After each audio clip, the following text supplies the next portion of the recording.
Okay, so it's 1 o'clock. So welcome everyone to Drisha's spring program. And this is the second class in this series on Divrei Responsa and Plague Time with Rabbi Zuckier. We encourage everyone to turn on your video if you're able to. It's nice to feel that we're in a class together, just like before COVID. If you have any questions, you can ask them by unmuting yourself during the class or by writing them as a comment here on Zoom in the chat box or as a comment on Facebook if you're watching us live. And with this, I'll turn this to Rabbi Zuckier. Okay, so it's good to learn together with everyone again. And last time, as some of you will recall, we looked at the tshuvos, or some of the responsa of Rabbi Akiva Eger and his response to the cholera epidemic, mostly in terms of practical guidance, right? Not congregating in too large of a group, making sure to be healthy in various ways. Again, some of the health advice is outdated. The important work that he did in terms of organizing tzedakah and trying to support members of the community who had been in financial straits, and especially because if you're in bad health, the disease is even worse for you, or you're more susceptible to it.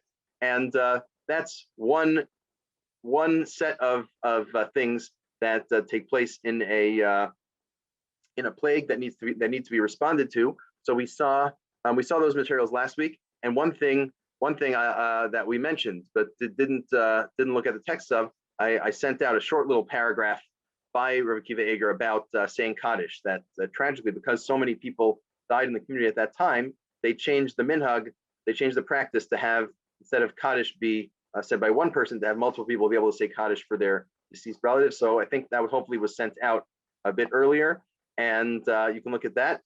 But today we're going to move back in time, and we're going to move in terms of genre a little bit too. Now this is still a tshuva, this is still a responsum, but it's less going to be about practical guidance, and it's going to be more about theological guidance. So still a tshuva, still a responsum, but a different sort of tshuva, a theological tshuva rather than a halachic or practical one. But it's a very interesting discussion we're going to look at. Again, you should, I think Evie just posted the source sheet so you can open it yourselves. I'm also going to share the screen in case you prefer that setup. You can also minimize that if you prefer and want to have a split screen or something like that. So let's do that. We're going to jump in and we're going to discuss this tshuva by the Rashbash. The Rashbash has we'll talk about him a bit quickly before getting into the text. The Rashbash, Rav Shlomo ben Shimon Duran, the son of the Rashbats. Just to make things complicated, his father was Rav Shimon ben Tzemach, a Rashbat, and then his son was Rav Tzemach. So Rav Tzemach Duran. So a nice line of rabbis there. And actually, the Rashbash's uncle was also a rabbi. They were all a group of rabbis in Algiers, in present-day Algeria, North Africa. And although interestingly, they came from Europe. The family came from Europe. I think the Rashbats actually came over from Europe. So they had some European blood, and they were students of. They stemmed from the Ramban, and they were students of the Ran and that whole Sephardic school, and lived in North Africa. The Rashbash himself, aside from the Tshuvos, probably his most well-known and extensively cited work, did write some other works as well. He wrote a work called Milchemes Mitzvah, a obligatory war, where he responded to Christian critiques of the Talmud, and he also wrote the Sefer Tikkun Sofrim on Dinei Shtaros, the laws of Shtaros. Wrote that as well, along with other things. But again, his tshuvos were very extensive, and this tshuva is again a little different than the standard tshuva. It's more theological. There is some connection, I think, some familial connection between the Rashbash and the Ralbag, Gersonides, the medieval philosopher and biblical commentator. You'll see there's a little bit of philosophical material. I mean, the question broadly is philosophical, but there seems to be some implicit references to Greek philosophy in the text as well, which makes sense given the background of, given the Rashbash's background, family background had some tying into that. And also in terms of medicine, right, if we're talking about North Africa, presumably the people had access to Arabic translations of Greek medical texts. So we'll see a couple times ideas of Greek medicine, let's say Galen's medicine, will come up as well, and presumably the Rashbash had access to that through its Arabic translation. With all of that introduction, let's jump in and read through the tshuva, or I guess if anyone has questions, I'll obviously happy to entertain them now and throughout. If there aren't, then let's just jump right in and read through this tshuva. So first, it mentions the person he's responding to, and we'll see a summary of the question. He says, Honain, which is, oh, sorry, yes, I see, Judith, thank you for reminding me. Dates of the Rashbash, he lived from 1400 to 1467. So mostly in the first half of the 16th century, the 15th century. And he took over as the rabbi in Algiers from his father when his father passed away. I think it was the 1440s maybe. So the middle of the 15th century was when he was sort of in his full position as the leader of the community there. And yeah, so those are his dates. And now let's jump in. We talked about dates. We'll talk about places now. Honain is a different city in the North African coast, about 20 miles away from Algeria. So he's in the big city. The rabbi in the small city sends him a tshuva, sends him a question. So Od el Hachacham, Rav Moshe Cohen el Kim Yishmereu, right? Responding again to Rav Moshe Cohen, who was presumably a rabbi there.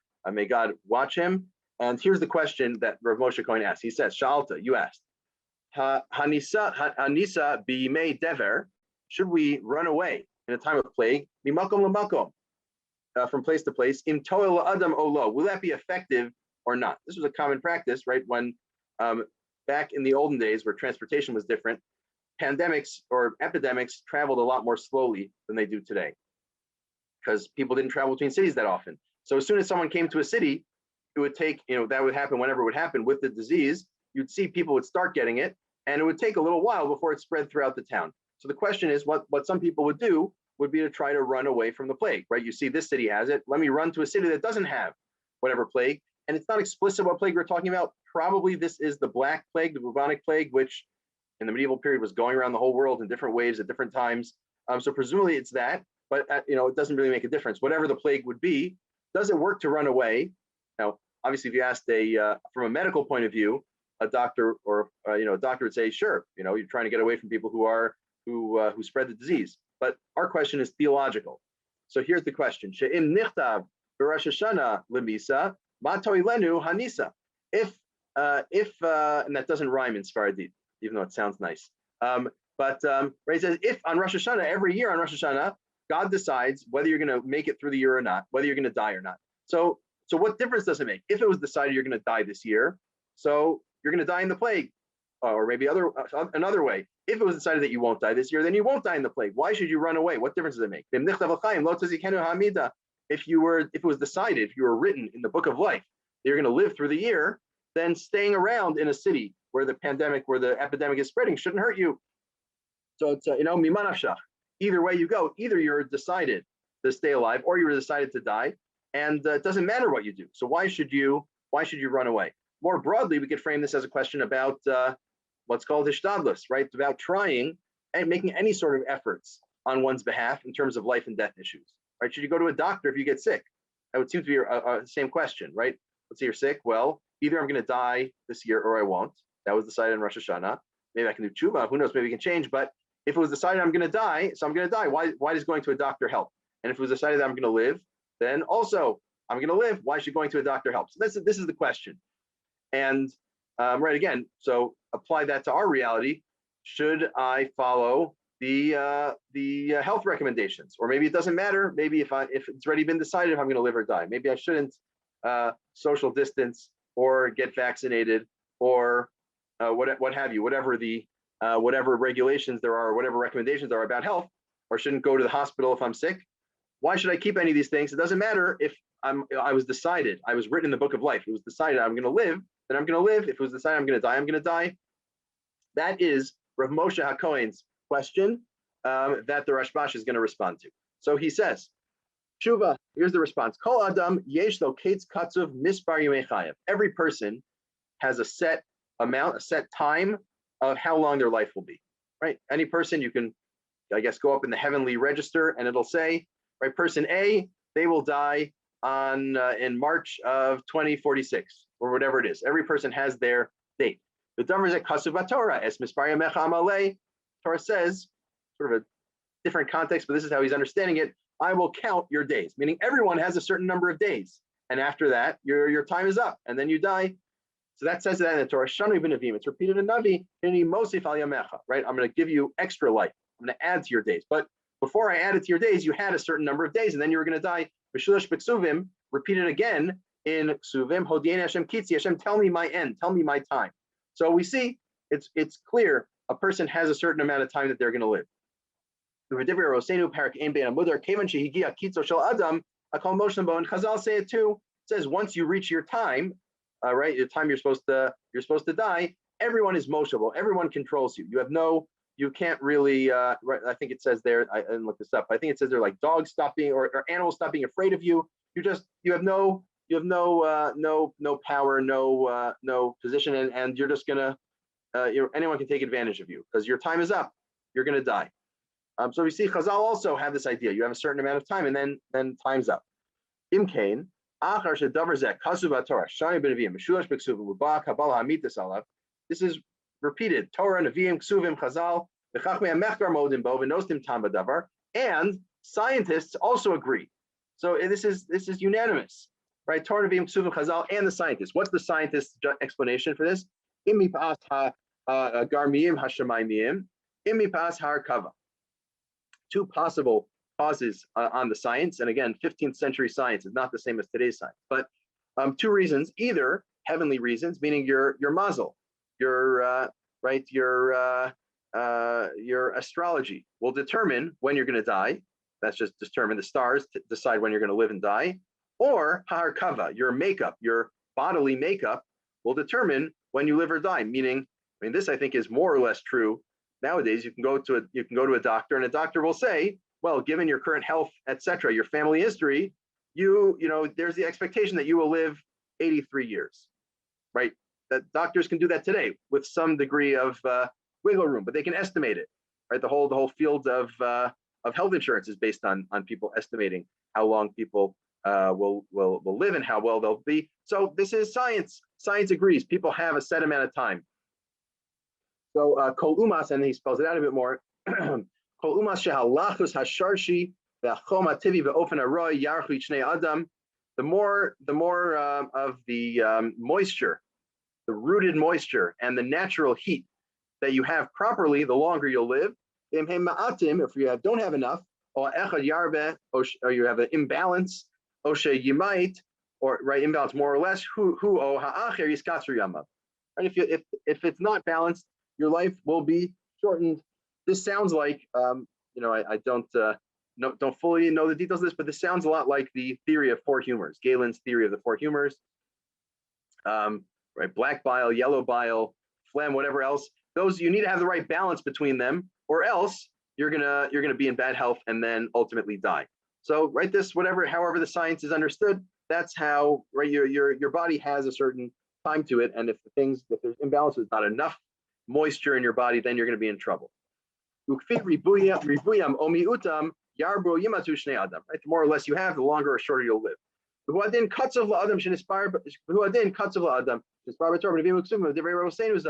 Right, so the scientists and the rabbis and the Tanakh agree. It's all set how long you're going to live. No doubt about it. No reason to second guess this. That's the way the world works. There's a certain amount of time people are going to live.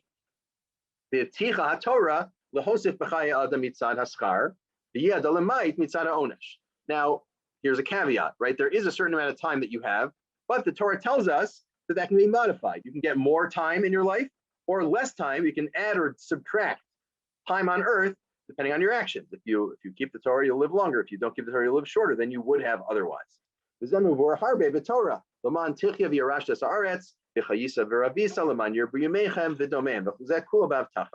Right, you'll live and inherit the land. You'll live and multiply. Your days will be increased.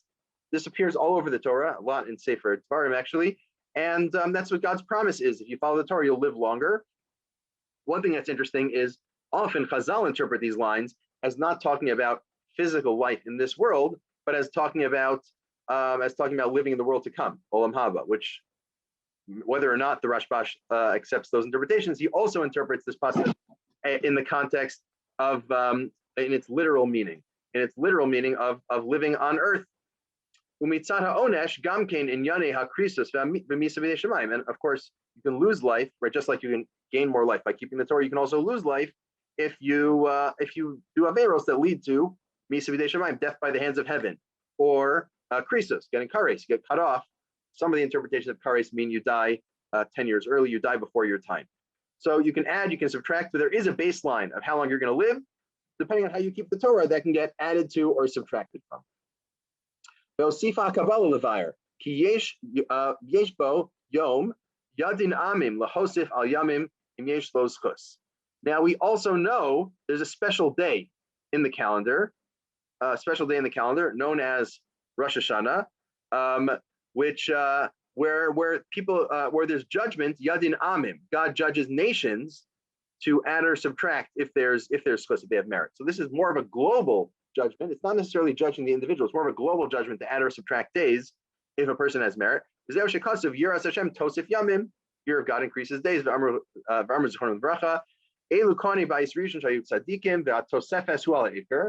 Right, the Gemara is actually, for those who do the daf, I think it's Yom Daf Test, came up not too long ago, that fear of God increases knowledge. That refers to the priests, the Kohanim Gedolim of the first Beis HaMikdash. They were righteous, they lived long lives. There was only a very small number of them over the hundreds of years of the Beis HaMikdash.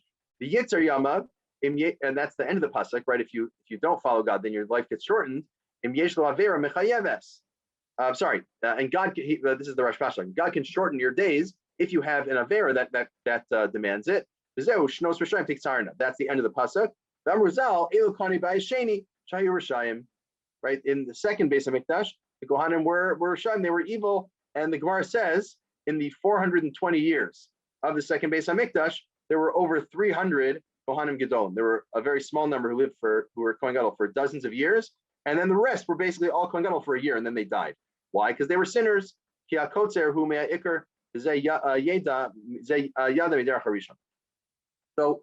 but the whole idea here is you can die before your time. That's what these Rishayim got, or you can live longer than your time. But the point is, there is a baseline expected life expectancy, right? There's a life expectancy every person has. You can then add to or subtract from it, but the life expectancy is there. And notice, we'll explain this more explicitly in a bit, but he says Rosh Hashanah is not really a day for judging how long a person lives. It may judge nations. It may judge on a national level and decide how long a nation goes for, but it doesn't usually decide how long a person lives. We'll get back to that. Okay, so let's apply this now. Al-Kain, ani omer lefi kotzer sichli. Therefore I say, according to my limited intellect, right? This is a classic rabbinic humility formulation. But here's what I say. If someone doesn't have a sin that would cause them to deserve to die or shorten their life, mea ikr, compared to what the baseline was, he ends up living the amount of time he was expected to live. Rosh Hashanah, you don't get judged for good or bad, death or life. You just continue along the expected date. So if the date was 2046, so you're going to die in 2046. This is death without sin, meaning, and he's going to quote the Gemara about this. He says we accept the view that one can die without having sin, meaning without any extra sin. Obviously, just about everyone sins. The point is, you have a baseline day you're going to die. Even if you don't, make it happen earlier through sin. We say, the Gemara says, it's machlokas, but one of the views is there's no death without sin. This is not the convention. This is not fully agreed upon. Ramban talks about this in his philosophical work about how we don't accept that. We believe there can be death without sin? Chaya, great question. We'll get to that in a few minutes. He talks about accidents, and that ties in as well.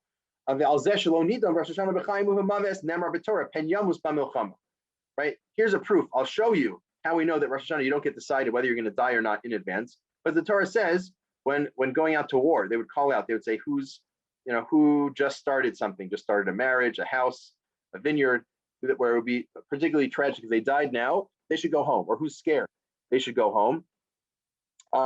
In those cases, it's the Torah says they should go home. Pen yamus b'milchama. We wouldn't want this person to die, so they should go home. She'im nichtav Rosh Hashanah b'chayim o b'maves, eino b'chok ha'efshar, avlu b'chok ha'chiyuv. Now, if what you're saying is true, Rav Moshe, that he's responding to, if you're saying what you're saying is true, that people, it's determined whether people live or die on Rosh Hashanah, then we shouldn't be worried, right? We're saying, oh, don't go to war because it would be particularly tragic if you died. What do you mean? It's already decided on Rosh Hashanah whether he's going to die or not. Obviously, it's not fully decided on Rosh Hashanah whether you die or not, right? If it was already decided you're going to die by sword, you can die by sword at home too, right? In a kitchen accident. I don't know. And if it's decided you're going to live this year, even if you go to war and you fall on your military instruments, you fall in the field, you still won't die because it was decided. So obviously, it's not fully decided whether you're going to live or die beforehand. And I see the question, Judith, about babies and children. We'll get to that as well. He mentions different things about children. Fine. The Odinus bar zeme amram chayashem ki Hashem yigafenu o yomo yavo o b'milchama yered v'nispe. So the pasuk here says this person is going to die one way or another, in several possibilities, right? Hashem yigafenu, God will strike him, or his day will come, or he'll die in war. So he's going to spell out what these each mean. Yomo yavo huaketz hakatsuv. His day may come, meaning it may be that this is the year he dies, and then he'll die. Hashem yigafenu hi misa halokis, or God will strike him down because he sinned, and God punishes him. But there's a third category of death. But this is the first time he's saying this. Until now, we were saying there's two ways a person can die. Either they reach their life expectancy date and then their life ends. That's it. Or you can shift that date a bit earlier, a bit later, depending if you keep the Torah or you sin. Now he's saying there's a third category. Sometimes your death will be determined not by the life expectancy alone, and not by sin, right? Doing some extensive sinning or keeping the Torah in an extreme way that would shift your date. No, it's a different way, which is misa mikris, accidental death. There is a category of accidental death, right? So Chaya, now we're starting to get to your point. As some of the philosophers believe, and I assume he means Jewish philosophers here. My father wrote this too. He makes this point that people can die accidentally. Everyone agrees that there's a baseline date that you die. Beyond that, some Jewish philosophers, and we're going to see the Rashbash himself seems to take this view, think that there can be accidental deaths even before your time if you're not careful. And we're going to get into detail about that. The Gemara says, if you are righteous, we add. If you're not righteous, we sort of complete your time early. This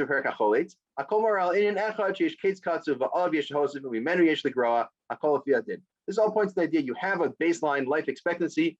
You can increase, you can decrease, but that's fine. That's what it is. But you wanted to say it has to do with Rosh Hashanah. That's wrong. He's going to spell that out now.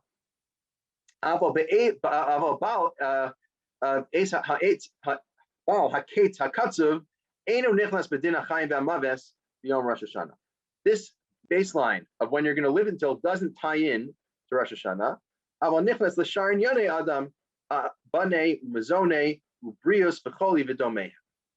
This will tie into all sorts of other things, of things like bane mizone, having children and food, which Gemara says actually is tied to mazel. Brios v'choli, health and sickness, it ties into that. Asher lo nichnas biyom adin b'chayim u'b'maves. So what gets decided on Rosh Hashanah is all of these things, all of these circumstances of your life, not life and death. How do we know this? Asher lo nichnas biyom adin b'chayim u'b'maves nisha rachol ka'efshar b'misas magefa u'b'misas milchama v'domeim. And now we get back to our original point. The fact that Rosh Hashanah, it's not decided absolutely whether you'll live or die. Again, there still is a baseline date, but it's not absolute. And Rosh Hashanah doesn't decide whether you'll live or die, it just decides these other things. will you have children, will you have food, will you be healthy, but not whether you live or die. Given that that it's not deciding that absolutely, necessarily, it remains b'chok ha'efshar. It remains in the realm of possibility, meaning you have your Kate's Katzav, you have your you have your life expectancy until 2046 or whatever the date is. Before that point, though, there still is a realm of possibility. You might still die earlier. How? For example, in a plague, Mises Magefa, or Mises Mochama in war. As we saw, the war has a very good proof. The Torah seems to clearly say that whether a person dies or not is contingent, and that's why they should go home. Misa Tivis, or a natural death through comporting yourself not well. And when he says Hanhaga, how you act, he means how you act medically. Whether you take care of yourself medically or not, that can determine. You can die early if you are just really irresponsible medically. You can die before your expected date. And now he's going to spell this out. That's why the wise man, I think Shlomo Melech said, some people die before their time. You can die before your time, not only for sinning. Also, if you take risks, or if you're not healthy, you can, right, by choice, you can die earlier. The Miriam Magdala, Nashaya, Miriam Makraya de Dardiki. There's a story, very interesting story in the Gemara, where Bibi Bar Abaye is given a vision. He sort of hangs out with the Malach HaMavis for a day. Right? It's take your favorite human to work day in the Malach HaMavis' office, and he takes Bibi Bar Abaye to work, and he's just like, "Hey, show me how you do your thing. Like, how does this work?" He says, "Okay, bring me Miriam, and I'm killing Miriam today. Bring me Miriam." Apologies to all Miriams, although it seems like we don't have any here, so that's good. And he accidentally picked the wrong Miriam. So he instead of Miriam the hairdresser, he got Miriam the school teacher. And the Malach HaMavis said, "Oh, this wasn't the right Miriam, but you know what? She's doing something a little dangerous today, and we'll take this Miriam too." So in the end, both Miriams died. So we see from that Gemara that there is a certain amount of contingency here, right? It's not this other Miriam. It wasn't her date to die. She wasn't on the Malach HaMavis' list, and yet, because of circumstance, both the fact that Rabbi Abaye accidentally, pointed her out, and that she was doing something dangerous, she ended up dying. So we see that there is some degree to which people can die accidentally or against, even though it's not their set time. The osam shalom nichtavu b'Rosh Hashanah b'Brios impashu ba'atzman yavo lidei choli. Right? Let's say it's not your date yet to die, and let's say you weren't decided to be. Right, you weren't decided to have good health on Rosh Hashanah. Rosh Hashanah, maybe it was decided you'd have bad health, not that you would die per se, but just you'd have bad health. In Pashu B'atzman, if you're then irresponsible medically, you'll get sick, and that can get worse. K'moshe Amru b'Perek Misha Meis Gabe Mishnas Achna Shutbim Shenafal Echamem LeUmnus Nafal LeEmtza Chalav Nisrape Misrape B'Shal Atzmo. Story there, you have Shutbim, you have partners in a business venture. In the olden days, in business ventures, the most important capital of the business venture was the people, the human capital, right? So you have a couple of workers, one of them gets sick. So what do? Who pays for the healthcare? Does he pay himself out of pocket, or does his employer / his shutbus pay for it? And V'amrina lo b'Gemara lo shanu el shechala b'pshia. Right, the Gemara says you need to pay Mishal Atzmo. You pay for your own healthcare. Why? Aren't you needed as an asset to your jointly owned company? And it says, well, you only pay out of pocket if chalav b'pshia. If you got sick out of being irresponsible. What does that mean? So it's going to explain. What does it mean to be irresponsible and get sick? There's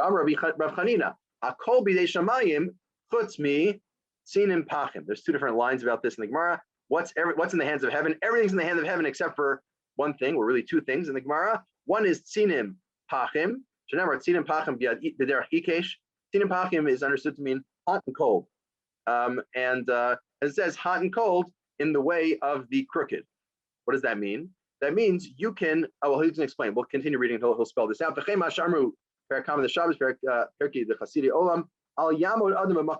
Also, we say a person shouldn't stand in a dangerous place, right? Don't stand on the edge of a cliff. Don't enter a war zone. What is our parak? In Omdim Megillah, parak Basra of Nida, parak Beis, Hakol Yeshamayim Chutz Miyira Shamayim. Everything's in the hands of heaven except for fear of God.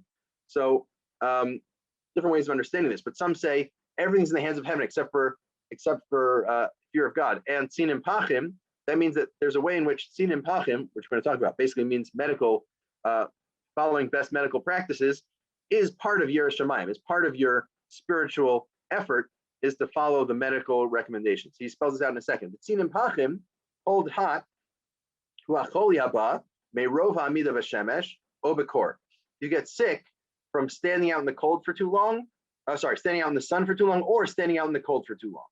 And you can get sick, and that's sinim pachim. So kol b'dei Shemayim sinim pachim means everything's in the hands of heaven. God decides how long you're going to live, unless sinim pachim, unless you do something that's actually unsafe, then you can die sooner. You can get sick and die sooner. The hakesh al zeh b'shloshes minei misos. And these are the three types of death, which I think he means sinim, pachim, and makom sakana. If you put yourself in an overly hot place in a way that's unhealthy, right? You can get dehydrated, I don't know, or an overly cold place, you get hypothermia, or you catch a cold, if that's how that works. And the third is makom sakana, a dangerous place generally. So first of all, in each of these cases, going back to our story with the shutfim, with the partnership, you forfeit your right to employer health care. If you made yourself sick due to pshia, you have to pay for your own health care out of pocket, rather than having the shutfas pay for it because it's your fault you got sick. You did something medically irresponsible. But more importantly for our purposes, this establishes that there is such a thing as making yourself sick beyond bidei shamayim, right? Everything's in God's hand except for making yourself sick. So that means even if you were gonna set to die in 2046, if you do something medically irresponsible and get sick, you can die earlier because this is a religious principle, right? You can make your death happen sooner. Okay. First of all, let's pause now. Any questions or thoughts on what we've seen so far? Some interesting theological reflections here. But any questions or thoughts or reflections? Yeah, Judith. Back to my question, since all of this. The babies, we're going to get to the babies. The next paragraph is about babies. Can we? Okay, all right, because you're here, there's an assumption that the person has some kind of agency, some kind of decision-making process, choices to make, whether to stay healthy or not, or do the right things and to follow mitzvah. But that's why I turned to babies. Mm-hmm. Great. Yeah. So definitely, right. Let's just repeat the theory, just to situate ourselves, right? So the basic theory is every person has a date, has a life expectancy date when they are expected to die, whether that's based on theology or medicine or some combination. That doesn't matter for his purposes, right? Rashbash says that everyone agrees on that, and Jewish tradition says you can make your date become earlier. You can die sooner or die later, depending on how you keep the Torah. That's agency, right, Judith? And also, another way of hastening your death is being medically irresponsible, right? You can also die sooner by being medically irresponsible. Now he's going to say, what about babies? Let's talk about why do babies die, right? This is a philosophical problem many have dealt with, part of the problem of evil, right? Why do bad things happen, including death or suffering? Why do these things happen? And one answer is, well, people sin, so they die. That's really what the Gemara is about. We mentioned before, misa beloche, right? If you sin, you die, and if you don't sin, you don't die. There's a view like that in the Gemara. Certainly the case of children who are not responsible halakhically for their actions. So how could a child ever die if in misa beloche? If there's no death without sinning, how should children ever die? So we're going to talk about all this now. This will solve the problems. What we've said until this point of this three-part theory: people have an expected life expectancy date, plus they can push it up or back based on keeping the Torah, plus they can push up their date of death based on being medically responsible. This will solve all the problems. Here are some problems. Banim kitanim, shemes avihem, va'avon mihem mesim. Why do small children die? Now, one answer you might give, well, they die on account of their father's sins. But let's say their father is already dead. Let's say there's no father, and then a young child dies. You can't even say it's on account of their father. That itself is a question, right? We're not even going to get into that question, but they only have a father. So on what basis are they dying on, right? So this will solve that problem. Let's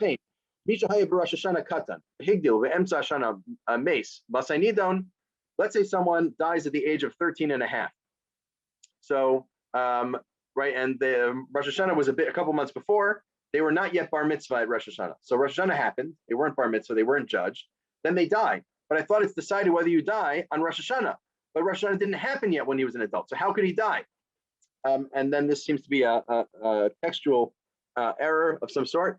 The shin nun yud, and then continuing ke'elu shemesu beroa hanagasam, o shekitzam hayakatzar lefi mezeg harkavasam, o lefi mezeg shenoldubo. So I'll solve these two problems, right? How do children die? And especially children don't have a father, you can't even blame their father's sin. And how can a 13-and-a-half-year-old die if he didn't have a Rosh Hashanah to be judged? The answer is you can die just of natural causes. There just are some people. This person was born, this child was born with the life expectancy of 6 years. It's tragic. You have to explain why that happened, but that's a different question. In terms of our question of how, when this person gets judged, how the metaphysics of it work out, how God could judge them to death, the answer is God does not judge them to death. They were born with a life expectancy of 6 years or 13-and-a-half years or whatever the case may be. There was no judgment on Rosh Hashanah for them to die. So those problems fall away. Right? If you assume that children die on account of their father's sins, how come someone with multiple children and one of their children dies but not the other one? So you can say, well, this one died because of the father's sin, but what about that one? How does that make sense? So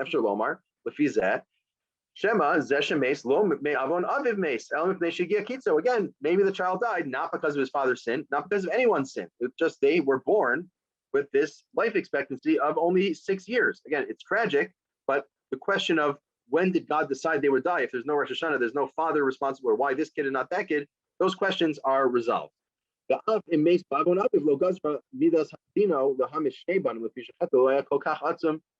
even if the father deserved the son should die or child should die, maybe he only deserved one child should die, and that's why it was this one. He says,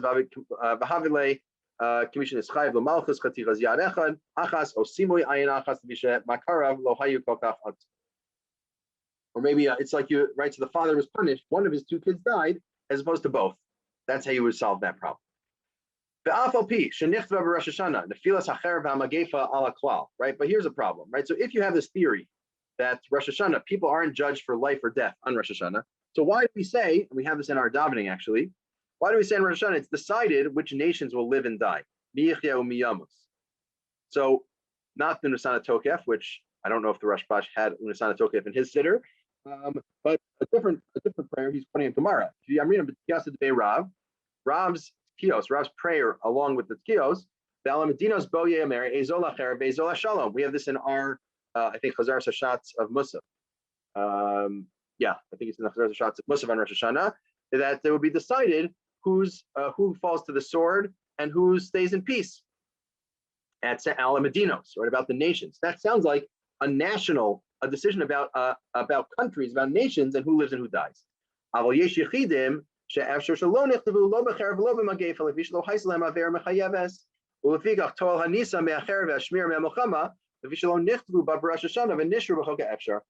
answer to that is yes, it's true that God on Rosh Hashanah will decide this nation will have major losses, right? In this country, 500,000 people will die due to a pandemic, right? God does decide those things on Rosh Hashanah, but that's true on a national level, but not an individual level. You, an individual, aren't necessarily going to be part of that group. You might be, you might not be. It depends on all sorts of things. One of the things it depends on is whether you run away from the pandemic or not, right? If it's decided there's going to be a plague and X people are going to die, or there's going to be a war and X people are going to die, if you run away, you will not be part of the national destiny of that many people dying in the war. So this is another way, right? The fact that Rosh Hashanah decides that on a national level there'll be a certain number of deaths doesn't mean you can't avoid that fate by taking proper medical precautions and running away. This is the word hanhaga we had before, how you comport yourself. So the way you act medically also will determine whether you live or die potentially. B'shmiras habrios, keeping your health, ubasar minacholi, avoiding disease. V'zeu amram bebrachos perkarov babokama perakachovel v'kanchenit nerashos l'rope l'rapos. Right, the Gemara says in a couple of places, it says v'rapo yirape, he shall surely heal him, or something like that. V'kanchenit nerashos l'rope l'rapos. This shows there's permission for doctors to heal. Right, you might have said, if you take the question here, the shaila here of Rav Moshe Cohen to its logical extreme, God decides when people are going to live or die. Therefore, the entire medical profession is illegitimate. how can you try to heal someone? God decided on Rosh Hashanah if they're going to live or die. It should be usher to heal people, right? Who are you to play God and try to save someone's life? If they're supposed to die, they should die. If they're going to be saved, God will save them anyway. That's not what the Gemara says. The Gemara says, that it is legitimate, fully legitimate for doctors to save, which is a good thing. Otherwise, all those Jewish doctors would be against the Gemara, right? So this worked out well. But the point is that proper medical guidance can help you avoid something like a national disaster, including a national plague that's supposed to affect your country. You can avoid that if you take the precautions properly. Now he raises a question. Fascinating Mishnah talks about how Chizkiyahu hid a book of refuos, a book of medical remedies, and the Chachamim thanked him. They appreciated it. It was a good thing that he hid this book of remedies. Why would it be good to hide a medical textbook? So he says, he says,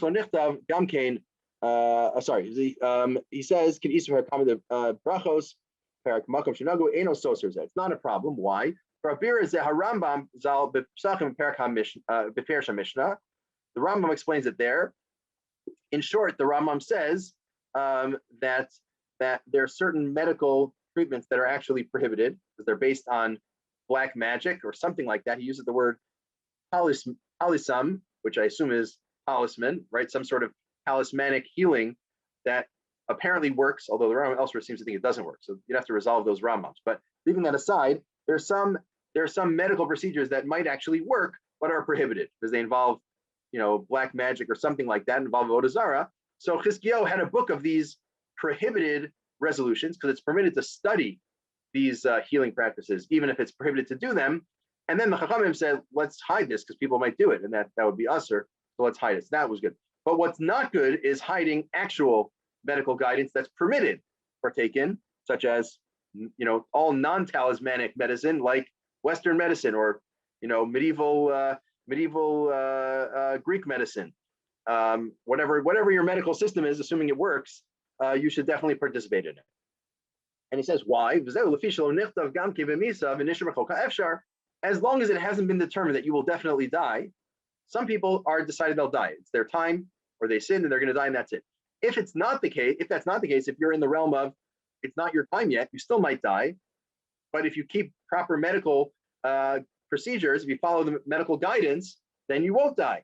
So that's exactly what comes into play in an epidemic. And now he's going to show all these Gemaras where people actually did this, where people followed the guidelines. Guarding yourself, running away from a plague can work to save your life. Right? If there's a plague in the city, bring your feet in, meaning stay home, right? Don't go out, don't expose yourself to other people who have the plague, because you might die. Rava, in a time of disease, would block up the windows to not let in the bad air.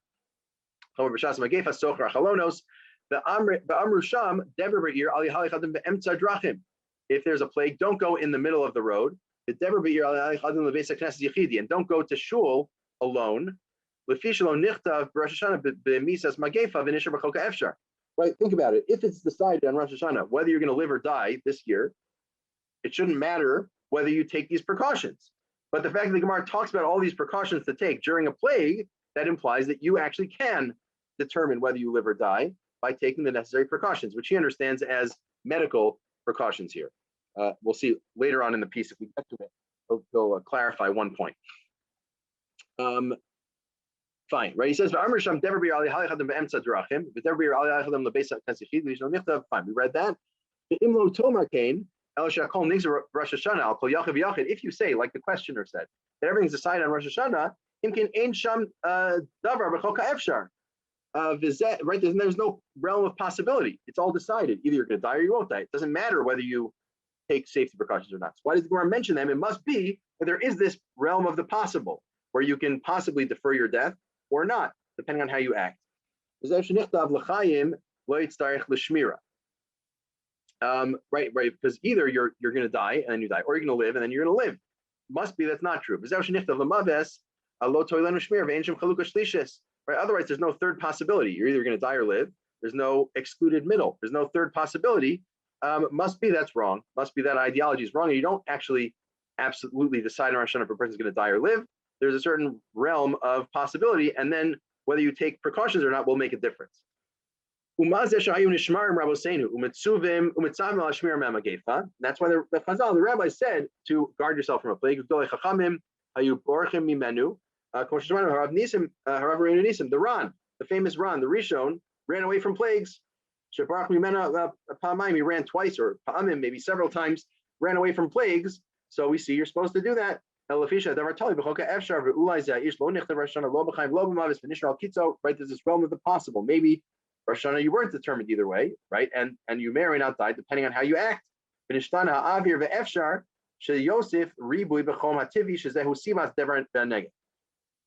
so if you go outside, you get exposed to the air is bad, right? Generally, pre-modern period, people assume that plagues came from bad air, right? So I think I mentioned this last week, right? The term malaria means bad air.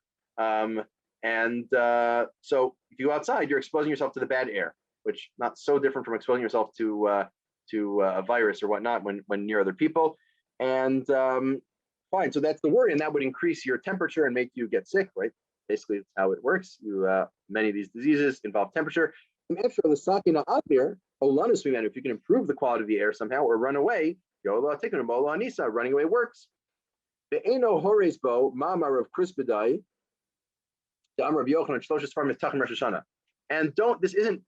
this doesn't run into a problem with the Gemara of Rav Krispedai saying there's 3 books open on Rosh Hashanah.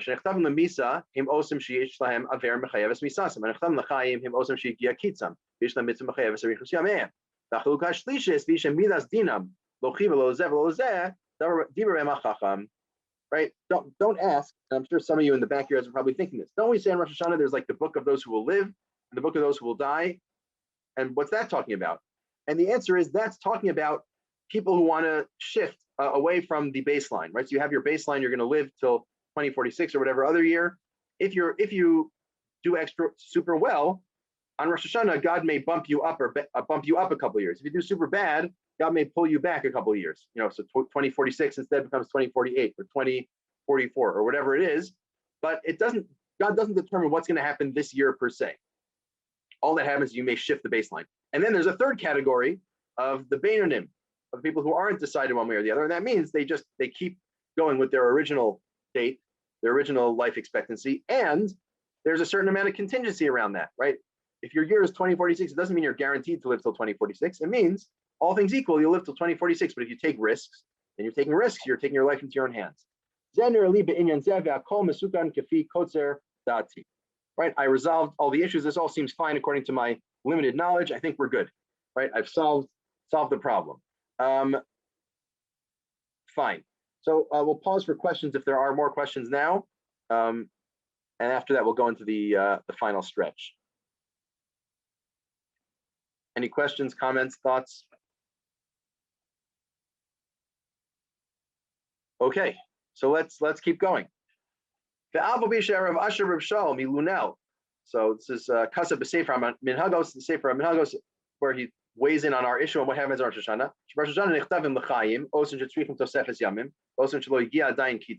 But he says, people, it's decided on Rosh Hashanah whether you'll make it through the year or not. The exact opposite of what the Rashbash has been saying. So how does he respond to this? He says, right? All due respect, that's not clear. Meaning all due respect, that's wrong. Why? Right?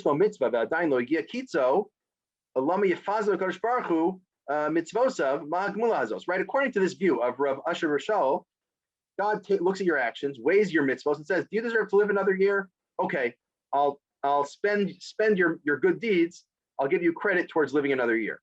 But the Rashbash says that doesn't make sense. The person already coming in has a set time of when they're going to live until, right? So you don't need to waste your good deeds on living. If you're set to live till 2046, you don't need to waste your good deeds to live longer. You already are going to live through the year. So why is God wasting your mitzvos on credit for living longer on Rosh Hashanah? So that's why he doesn't like this approach. It's like vengeful. It's just wasteful, and it's malicious. Just a waste, and God wouldn't do that. God tries to go out his way to help people, even if they don't fully deserve it. It's clear to me, for those who want to look at it with an honest eye, this is how it is. Here's a parable he gives.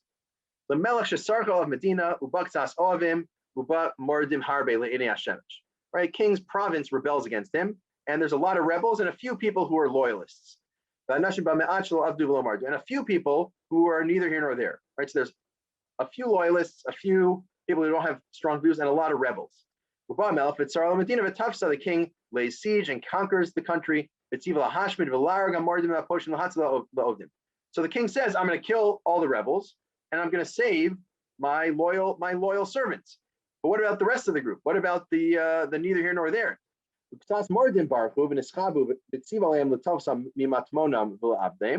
Right, so some of the rebels ran away, and the king found them and killed them anyways. Even though they ran away, they still died. Right? And his loyalists he saved, even though they didn't go anywhere. Lo avdu, v'lo mardu. So what about the middle group, the non-rebels, non-loyalists, the people, the default people, just see where the wind blows types? Im nasu v'nimlatu. If they ran away, they escaped. Im yatsu b'shas milchama mesu. If they stayed though, if they went outside during the war, right? They went into the battlefield. They're going to get killed because it's a dangerous place. And the king isn't going to say, oh, yes, this is a loyalist. This is some random person. I don't know them. So kill them. That's the mashal. That's the parable. This is the same. Those servants of God who were decided to live on Rosh Hashanah, they're saved. Meaning, even if you were set to die this year, you get an extension if you serve God. If you have extra mitzvahs, you can get your death date deferred. And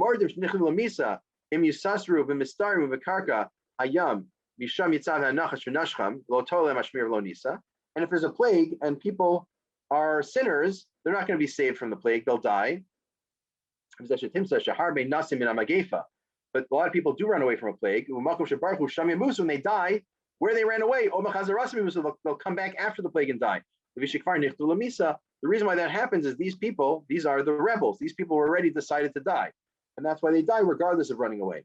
That doesn't mean that someone who's not deserving to die can't successfully run away and save their life, right? And that's what he's going to say now. If you're in that default category, you don't have a bonus of deferring your death, and you don't have the penalty of dying right away. So, right, you're not a super sinner. You're not a super righteous person. You're an average person. It's not yet your date of death. You're in Choka Efshar. You're in the realm of possibility. You might still die, just given what's going on in the world. Im sidru hanagasam, if you keep your practices right, meaning if you follow the medically recommended activities, baruch or you run away from the plague, nitzolo, then you'll be saved. The nishra below sidru hanagasan extra shemusu. If you stay though and you don't act with safety precautions, then you'll die, or you might die at least. That's what the Gemara says, or the pasuk, the Gemara interprets: hide for a moment ad yavor zam, until the plague subsides. You should hide because it's a high risk time, and your average person who's neither a big tzaddik nor a big rasha, nor has their death imminent, the average person can die in those circumstances. So you better be careful. The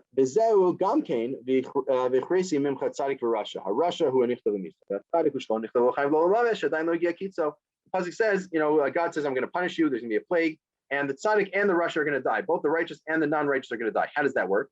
Well, the rasha dies because the rasha deserves to die, but the tzaddik dies because tzaddik here just means not particularly righteous, just sort of a default person. He's not a sinner. So why does he die? He dies because he didn't take the precautions, and that's why you need to take precautions in the case of plague.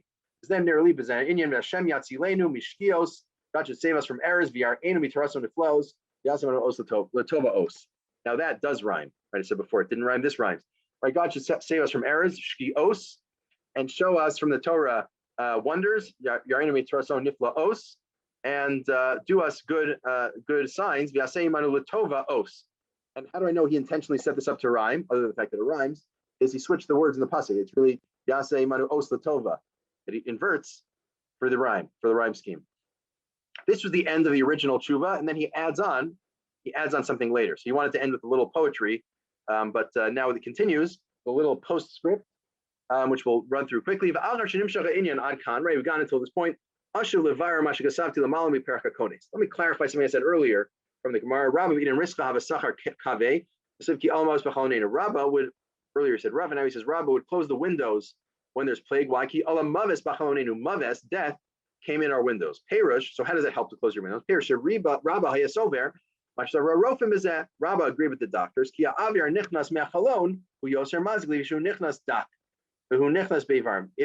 air goes in the windows, that's a thinner air, and that air can penetrate your organs and hurt you. Again, I think this is some early science that we don't accept today, but fine. But that was the thought.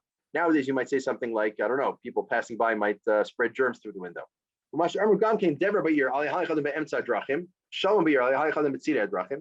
If it's a plague, don't walk in the middle of the road. Why?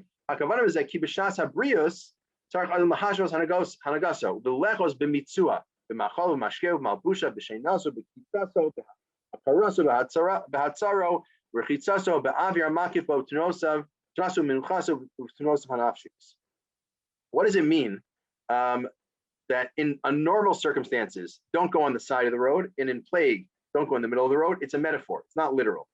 I think most of us would have thought, oh, it's literal. Don't go in the middle of the road during a plague because you'll catch it from someone. No, it's a metaphor. It means in normal times, you should have a middle path, the golden mean, the way of moderation, in all things, in terms of health, meaning in terms of what you eat, what you drink, what you wear, how much you sleep, when you wake up, how you fill and empty your bladder, how you wash yourself, how much air you should expose yourself to, how much you should move, how much you should rest, how much you should move your spirit. All these things, you should take a middle path under normal circumstances.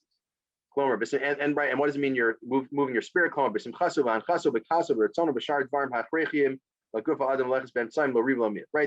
in terms of spirit, spiritually, it should be how happy, how sad, how angry you should be. That should be moderate. Moderation is always the key in normal times. And the same with everything else that relates to your health. That's in normal times. During a plague, you need to go to the extreme. Extreme care must be taken during a plague. Do not follow the usual advice of moderation under normal circumstances. And this fits with Greek philosophy and medicine. And the Rambam actually says something similar in a general sense, that your midos, your character traits, should always be the middle, the golden mean, following Aristotle on that. And but if someone is to one extreme, let's say someone is, extremely spendthrift, never wants to spend money at all, you may need to correct that by going to the opposite extreme and spending money right and left, maybe on tzedakah, to correct that and to return to a place of moderation. The same thing here. If there's a plague, high risk. So you correct that by being extremely safe, and hopefully that will return you to the right place. So that's what it means. Don't go on the middle of the road when it's a plague. Don't go on the side of the road. During regular times, it means to focus on moderation normally, but in a plague, to take an extreme care approach. Fine. Right, so we'll spell it out. During a plague, extreme care. Always clean yourself out, and minimize your eating. That's interesting because with Rabbi Akiva Eger last week, he said that you should make sure to eat because not eating makes you sick. Here he's saying eating too much is dangerous. Eat high quality, low quantity foods. Again, I'm not signing on to this, but this is his understanding of the science. Rest more, be tired, make sure you're less tired. Make sure you have a lot of good rest. Don't be too depressed. Make sure to be happy. That Rabbi Eger said something very similar. So always one extreme. Moderation will not work for you during a plague. Right? Don't always go to one extreme during a plague. And this is based on nature. This is based on medicine. This will naturally make you better. I know we're at 2 o'clock. We'll just take a couple more minutes to go through and take questions, and then we'll call it a day. Umasha Amru, Divrei Eger, this is going to be fascinating, right? We saw this more earlier. He quoted, it says, during a plague, don't go to shul alone. Why not? The is an intense image, right? The angel of death keeps his weapons in the shul. Wow. Okay, so don't go to shul alone during a plague. That's true as long as there's no children learning in the shul and there's no minyan davening in the shul. If there is a child learning or minyan davening, then you can go to the shul. No need to worry about the malcham. So the Gemara says this. You might read this as saying something shadim, something Kabbalistic, not science, but something more mystical. The Rashbash, not from the big mystics, says that is not what it means. What this means is not mysticism. Instead, hu inyan Torani. It's a Torah category. It's a Torah concept, not a mystical one, but a halachic concept. We'll see in a second.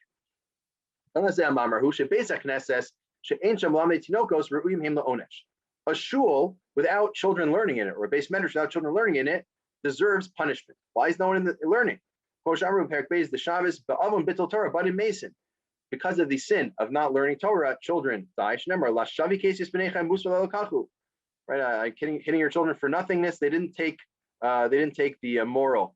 They didn't learn the proper moral. The world is upheld by the breath of the Torah words of children. A shul without a minyan davening deserves punishment.